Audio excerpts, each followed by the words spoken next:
Eco کی بیماری ایسی پھیلی ہے کہ نعت ہی تک رہی نہیں بلکہ قرآن کی تلاوت تک میں شامل ہو گئی ہے. جی ایکو کے ساتھ قرآن کریم کی تلاوت ناجائز سے لے کر کبھی کفر بھی ہو جائے گا.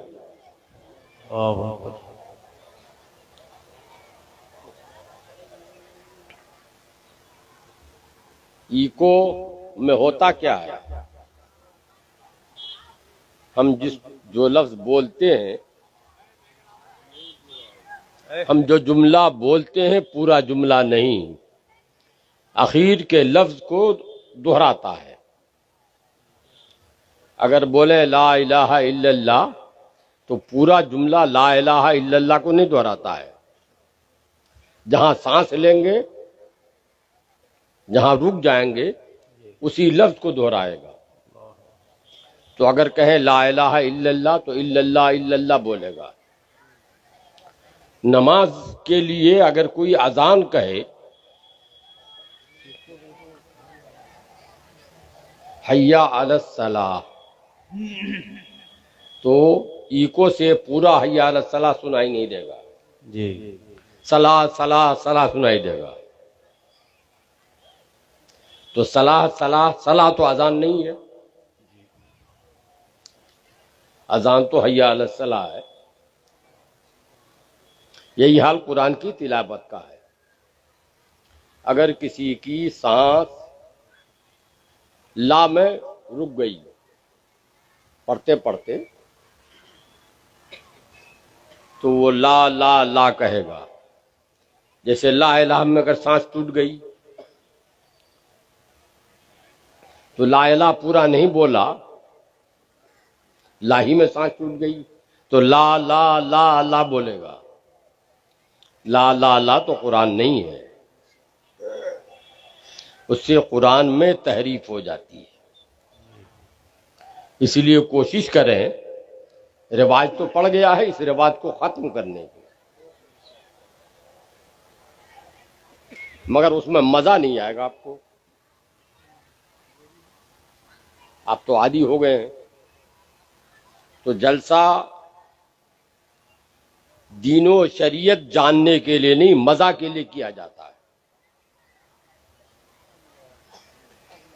جلسے کا مقصد فوت ہو گیا. جلسہ ہونا چاہیے کہ دین و شریعت کی بات جانیں اور اللہ توفیق دے تو اس کے مطابق عمل بھی کریں. مگر ہمارا منشا آج کل جلسوں سے نہ دین و شریعت جاننے کا ہے اور عمل تو خیر اس کے بعد کی چیز ہے. جلسوں کے لیے جو فرمائشیں ہوتی ہیں عوام کی، اس سے کچھ تو مولوی لوگ مجبور ہوتے ہیں. مگر یہ اے صبا ای ہما آوردے توست، یہ اصل خرابی پیدا کیا ہے مولویوں نے. شروع تو مولویوں نے کیا نا. ان بیچاروں کو کیا معلوم تھا؟ تو ساری خرابی کی جڑ یہ مولوی. میں نے ایک جگہ بڑی کانفرنس ہوئی تھی بائچی میں، وہ محمود صاحب جو ایم پی میں کھڑے ہوتے تھے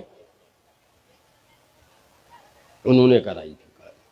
تو میں نے اپنی تقریر میں کہا کہ یہ سب اتنا بڑا جلسہ جلوس کانفرنس کرنے کی ضرورت نہیں. صرف دو قوم سدھر جائے پوری دنیا سدھر جائے گی. ایک ہے سیاسی قائدین اور دوسرے ہیں دنیاوی دینی قائدین.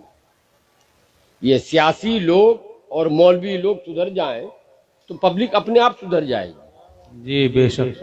نہ وہ سدھرتے ہیں نہ یہ سدھرتے ہیں، دنیا کہاں سے سدھرے گی؟ ہمارے ان مولویوں کو بھی اس بات پر افسوس نہیں ہوتا، شرم بھی نہیں آتی. مولوی صاحب کتنی تنخواہ ملتی ہے یہاں کے مولوی صاحب کو مدرسے کی؟ 6-7 ہزار. 6-7 ہزار روپیہ. 300 ہی مان لے تو کتنے ہو گئے؟ 9,000. تو اے مولوی تمہاری تنخواہ تو اس مزدور سے بھی کم ہے جو کھیت میں کام کرتا ہے، جی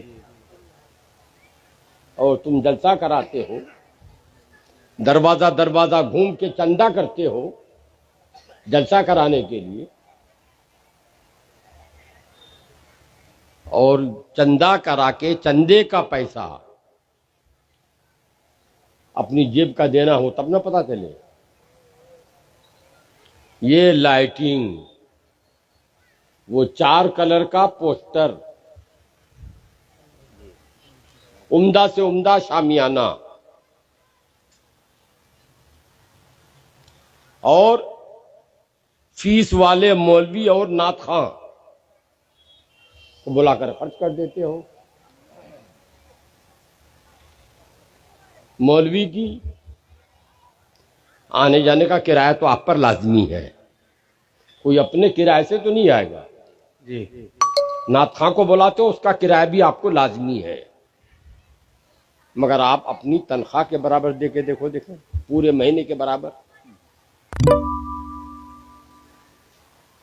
لے گا تو آپ کو شرم آنی چاہیے نا۔